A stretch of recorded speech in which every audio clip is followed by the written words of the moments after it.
Well, hello there. It's another day. I'm Jim Harrington. And I am Bill Knight. Yeah, if you hear the voice crack, it's Yes. because I was talking too much yesterday. And No, not you. No, I know. I was surprised, too. I'm sure you were. Yeah, but then I was just sitting there and my lips were moving and nothing was... You know what's amazing?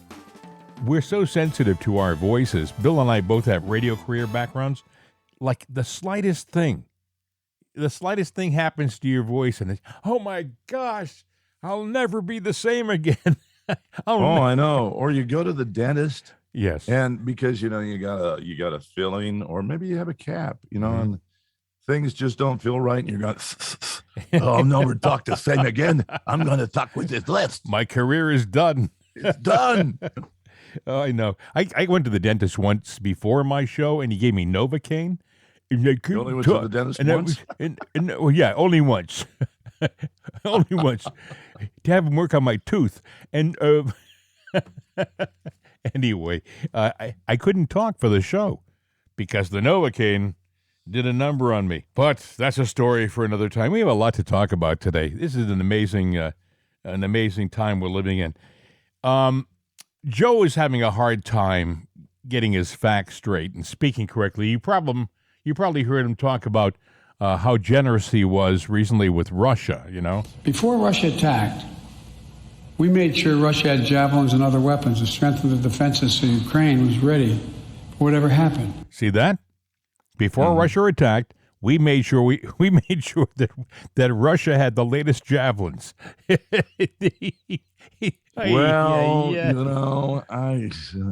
Yes. But, we do supply everybody with our latest and hardware and technology out there. So we play both sides of the fence because we want to win. And the only way to win is to bet both sides. Before Russia attacked, we gave Russia the weapons. What? Of course, he had a wonderful time recently, a couple of days ago, dancing around with an interesting word. Listen. We're going to seize their yachts, their luxury homes, and other ill-begotten gains of Putin's kleptocracy. Kleptocracy. And the guys who are the kleptocracies.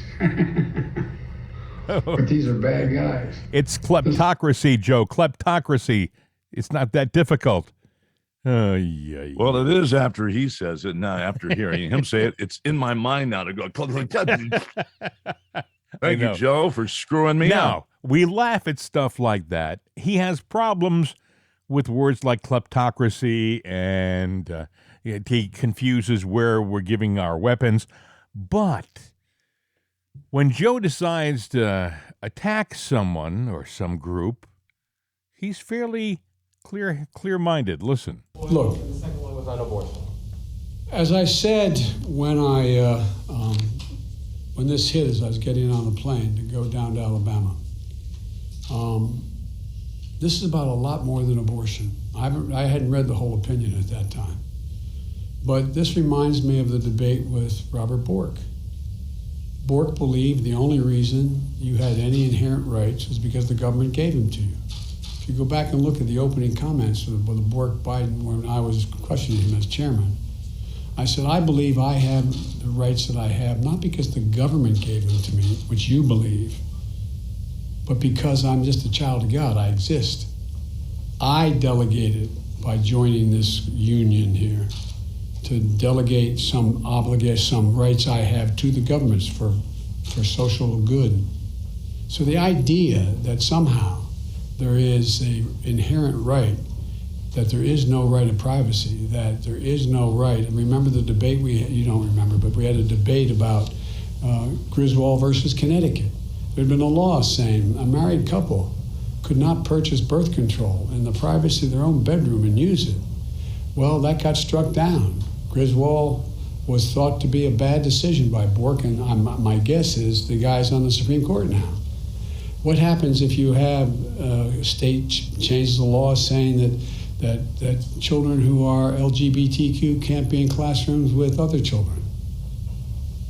Is that legit under the way that the decision is written? What are the next things that are going to be attacked? Because this MAGA crowd is really the most extreme political organization that's existed in American history, in recent American history. You catch that? And then he turns around and he walks right out of the room, takes no questions. He makes that flame-throwing comment and then leaves. And first of all, I think it's interesting that he attacks Robert Bork, one of the finest judges and jurists ever to walk the earth. A good man who was attacked by Joe Biden and other like-minded cronies back when he was being nominated for a Supreme Court position. But he attacks Bork, and he says that Bork believed that all of our rights came from the government, and I can assure you that Bork didn't believe that. Bork did not believe that. Bork was a conservative. He believed in God, and he believed that our rights were that given from God. But Biden conveniently turned it around, made Bork the villain, and made him to be the guy who believed that they were God-given rights. The guy's a liar. He made a mistake. He made one mistake when he did that. He goes, "Oh, they're God-given rights." Well, if they're God-given rights, nobody, if it's my God-given right, you do not have the right to assign my right to the government to oversee, which he did basically say there, "Oh, well, we give those rights to the government to watch over." Yeah. In other words, Joe, you're in charge. And he was very articulate there, but just before that, he was stumbling, Joe. But on most of the very important things, this is an agenda. The abortion thing is, is a saber rattler to rattle the cage. And now Joe comes out with this. It's an attack on the conservatives, the right. They want to make us the villains because they know they're the villains. So they want to turn it around, and which they're doing a great job. And you know how I feel about the abortion thing. It's really an argument of victimization. I don't think abortion should have ever been argued. Roe versus Wade should have ever been argued because it was a non-issue that was created as an issue and redefining what birth is. He made a point specifically to attack the Make America Great Again movement. He called us, anyone who believes in this country and anyone who is essentially a patriot, he called us terrorists. We're the most dangerous group around. Let me play for you that cut again. What are the next things that are going to be attacked?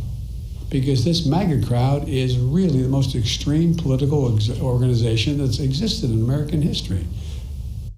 Hear that? He's talking about you and me. Does it sound familiar? Listen. You could put half of Trump supporters into what I call the basket of deplorables. Right? The racist, sexist, homophobic, xenophobic, Islamophobic, you name it. And unfortunately, there are people like that. And he has lifted them up. He has given voice to their websites that used to only have 11,000 people, now have 11 million. He tweets and retweets. They're offensive, hateful, mean-spirited rhetoric. I used to think it was bad when she said you can put half of his supporters in the basket of deplorables. Joe went even further. What are the next things that are going to be attacked? Because this MAGA crowd is really the most extreme political organization that's existed in American history. Catch that? He put his all. There was no half. Joe. Well, what he's saying is, unless you're a Democrat supporter, a lefty, you're a wacko. We're You're dangerous. Jobs. You're dangerous. We really am. Yeah. So and yes. Oh, God. It's hard to argue that. Not that you can't argue it. It's you can't win an argument with a stupid person. And when you have a group that they would define us the same way, but when you have a group that's hell bent and does not want to sit there and be reasonable and rational about things, it's almost a useless battle. We have to beat them in the polls. This is about defining an issue for the November primary. They came out with the leak was intentional at the Supreme Court, in my opinion. Absolutely. It was totally planned. It was put there so that they would have a scare issue to rally their troops around them. I don't think it's going to work, by the way, because I think even Biden supporters are sick of what this guy has done to our country. I think many of them, not all of them, but many of them are fed up with fumbling, bumbling Joe.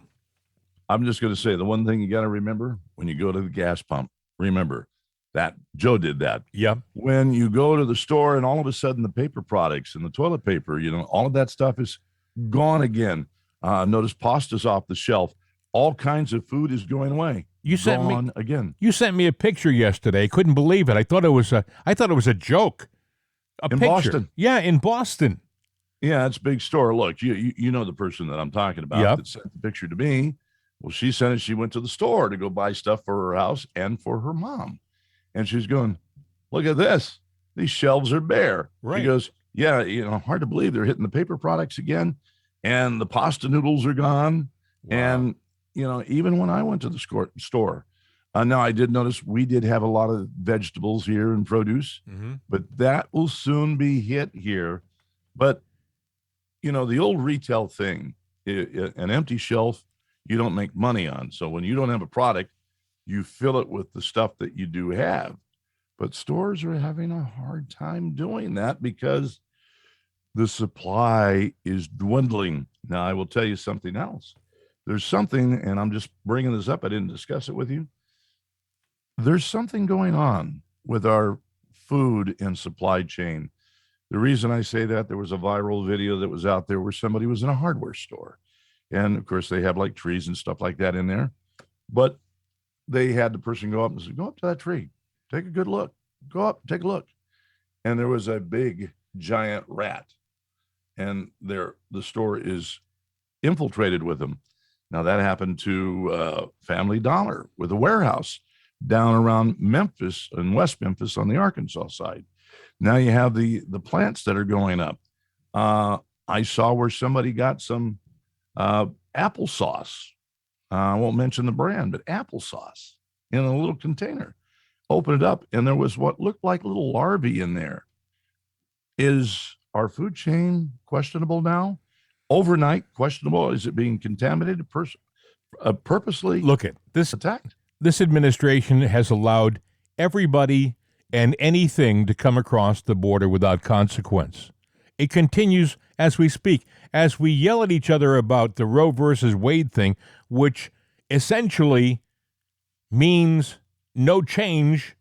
It's not taking your right to abortion away. If you live in a state that makes it illegal to have an abortion in that state, there will be plenty of states nearby that will still allow it. Whether you like that or not, whether you're pro-choice or it's a fact. Abortion is out of the cat's out of the bag. It's gonna be hard to put it back in the bag. It's out there. But it's going to be a state decision, state by state. But we're fighting about this nonsense. And in the meantime, on the southern border, every day, every hour, every minute, people are coming across illegally into this country, and they're not stopping it. They are allowing them to come across. Let me play for you, if I can. This is Chip Roy. Chip Roy is a representative from Texas. He's down there on the border, and boy, he was talking to Mayorkis in a hearing, and he was ticked off. Talk about the damage being done to the United States of America. Mr. Secretary, do you know what this is? This is a mobile morgue, a body trailer, needed by counties in South Texas overwhelmed by dead migrants. That particular trailer is filled with these bodies, 27 bodies that were stored in this mobile morgue in South Texas with dead bodies of migrants. Dead bodies like this one found on a ranch just 3 weeks ago in South Texas. A dead migrant. Somehow that's compassion. How about the dead bodies found by migrants? Compassion. How about the ranchers who had to walk out of their door, and this is what they faced. Gentlemen with rocks threatening a rancher in South Texas only able to be saved when they are able to bring their dogs out to scare the people away in order to save themselves. Or the fact that you've got houses being attacked, you've got livestock dead on the side because we've got ranches wide open. How about the little girl here with a brand on her arm? A little girl with a brand on her arm because of your policies. A little girl here in the desert found by ranchers trying to save their life. And how about the lost voices for people dying from fentanyl? The tens of thousands of Americans dying from fentanyl. Faces of Americans across this country dying because of fentanyl pouring into our country. Time of the gentleman has expired. You know full well. Time of the gentleman has expired, Ms. Encouraging people to come here, harming Texas and harming this country. You know it. He was showing pictures, one after the other, of what he was talking about, the mobile morgue and stuff like that. Mayorkis was on, that was, I believe, the end of last week. Mayorkis was on TV with Brett Baier on Fox on Sunday, I believe, or maybe it could have been Friday night on Special Report. But Brett Baier asked him specifically what the Biden philosophy was with the border. Listen, it's short. But is it the objective of the Biden administration to sharply reduce the total number of illegal immigrants coming across the southern border? Is that the objective? It is the objective of the Biden administration to make sure that we have safe, legal, and orderly pathways for individuals to be able to access our legal system. Did you hear that? Mm-hmm. Did you hear what his answer was? Brett Baier asked him, is it the goal to essentially secure the border? And he answered by saying, no, and he didn't say no, he said it's the objective of the Biden administration to have open pathways to our legal system. Yeah, and that's basically, no, he's not securing the borders. And it's scary, the fact, you're talking about all the dead bodies and everything like that. You go back in history, you have this kind of thing. You've got disease, famine knocking at our door. We're not secure. We're not safe. This is, you're getting back to your food chain thing. We don't know with this administration who's doing what to what.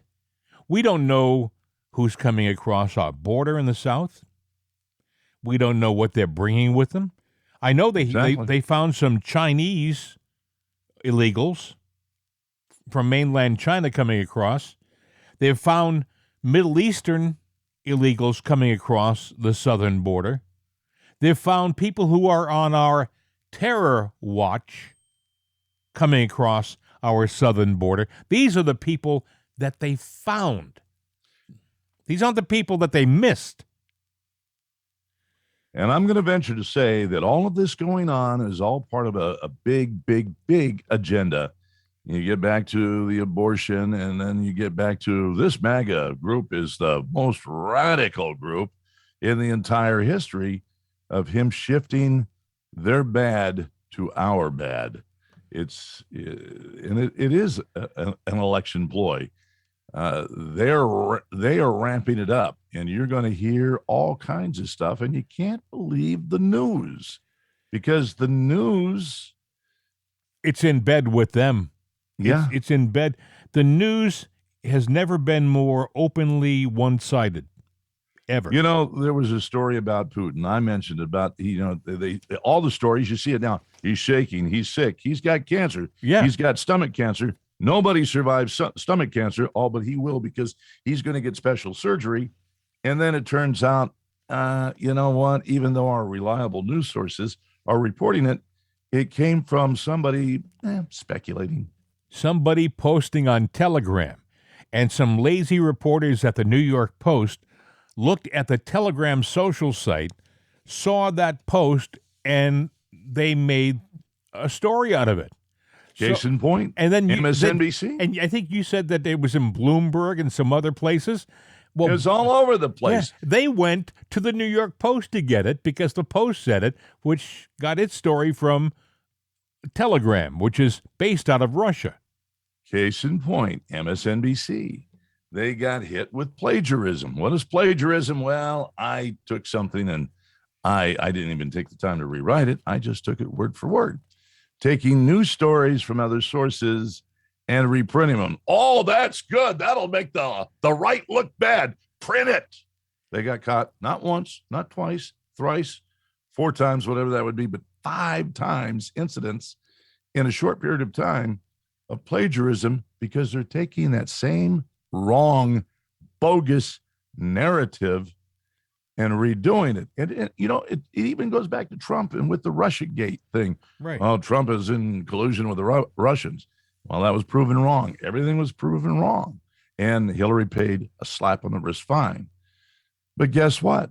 They're taking the same damn narrative and running with it again. I was just going to say that. They're still using that. They're still pointing to Russia. Yeah, it was a lie. You got caught. Oh, still a good story, and we're going to run with it. Exactly. Jeez. I know. History, this is what's happening now, you say is unprecedented. But, the United States is not really liked by any country in the world, including the Ukraines. And I have a story about that, but I'm not going to go there. They don't even respect us because they don't even not only look at us as evil, but they look at us as liars because we lie about everything. Yeah. We even lie and rewrite history. Every other country in the world, their history lines up with one another. Not ours. All I can tell you is when you go to the pump and pay $4.50 a gallon, when you go to the store and there's no food on the shelves, when you look at your paycheck and realize it doesn't go anywhere near as far as it did as recently as a year ago, think about the fact that we're giving $33 billion more to the Ukraine. And that money, by the way, when you hand it to the Ukraine, you don't know where it goes. You don't know who's getting it.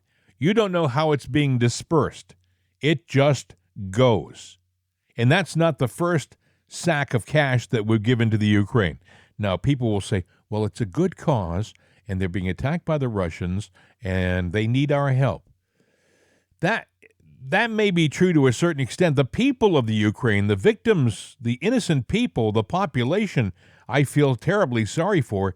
But you have to understand that the administration in the Ukraine, the government of the Ukraine, has been corrupt historically for decades. Decades, not just recently, decades. You say, well, how about Zelensky? Zelensky, some people will tell you, was put into place. He was picked, selected, and put into place. And I think that when you go to the gas pumps and you're crying about the cost of gas, think about the fact that yesterday the Fed raised the interest rates by 0.5 percentage point, the biggest hike in 20 years, quote, to fight inflation, an inflation they created. Which is interesting because we had a rate hike here just a month or two ago. That was to help curb inflation. It went up. Yeah, it increased. It's not working. Oh, let's throw some more money on the flames and see if that'll put it out. Jumpin' Joe also had another record-breaking day. Another Biden record, U.S. trade deficit surges to $109.8 billion. First time ever it's topped $100 billion in a month. It's 109.8, almost $110 billion. And that's because of Joe and his terrible trade regulations and the like. It's frustrating, folks. It really is, to see what he's doing, and then for him to have the audacity and to turn around and to point at half of the country, at least. I think it's probably more, but at least half of the voting. 80 million people out there voted for Trump. Look at the people who go to his rallies. All of those people who are in the crowd cheering for Trump, even today, even last weekend, they're all considered to be bad people, to be terrorists, essentially, by their commander-in-chief. The first time in the history of our country ever that a commander-in-chief turned on half of the population. Even Abraham Lincoln during the Civil War was sympathetic to the people of the South. Here's a thought for you. Do you not remember Hillary and even Joe saying that Donald Trump was a divider and not a uniter? Oh, what did Joe just do? He divided, Bill. Yeah. Yeah. So don't believe what they say. Look at what they do. Biden is showing the true colors. And the simple fact is, when I said that the rest of the civilized world, even uncivilized world, think that the United States are a bunch of hypocrites and a word that starts with an A, Yeah. Yes. And we're all them. Yes. Joe has defined, no. That's the MAGA crowd. It's not us elites that want to give you money, us lefties that want to give you money and bend over for you. No. Those guys over there, they're the problem. Yeah, I might have record inflation under my belt, but they made me do it. Huh. They made me do it. Yeah, they made me do it. I didn't want to do it, but I did it. But you know what? Don't worry about the deficit. Don't worry about any of this. It'll pay for itself. Yeah, right. Oh, my gosh. This guy has chutzpah, to say the least. He is turning to half of our country and calling them bad, calling them evil, calling them corrupt, trying to make MAGA something as bad as the Nazis, essentially. He's trying to make MAGA. MAGA stands for Make America Great Again. I don't understand how that confuses anybody. Make America Great Again. It's not some secret code, friends. All it says is let's all get together and try to make this country a better place. But they have to take the little word MAGA because they don't want to say make America great again. That's a good phrase. Let's just take MAGA. We can make that sound bad, and these people are disgusting. And look at all the bad things that are happening. It didn't happen until, they raised their ugly heads. They shouldn't be here. He even had a problem, by the way, saying MAGA. He kept calling it mega, like MEGA. Well, actually, that's that would be make everyone great again. I'm cool with that. I like that, Bill. That's fast thinking. Make everyone great again. Oh, you got a good one there. Oh, but that would be a MAGA movement to make everyone great again, now wouldn't it? He is alienating half of this great nation. He's trying to anyway. I don't think it'll work. I think people know they have his story. They know where he stands. I'm going to say we have great people, but our nation as it stands today, we have a hard time living up to that standard of being a great nation, not because of us, but because of people like Joe and Hillary and what they have done to this nation and its reputation. Now, can it be corrected? Yeah, if the great people take control of this once great nation again and get it righted again. My question when I heard him say that remark yesterday, Bill, was, is he trying to cause some kind of civil strife?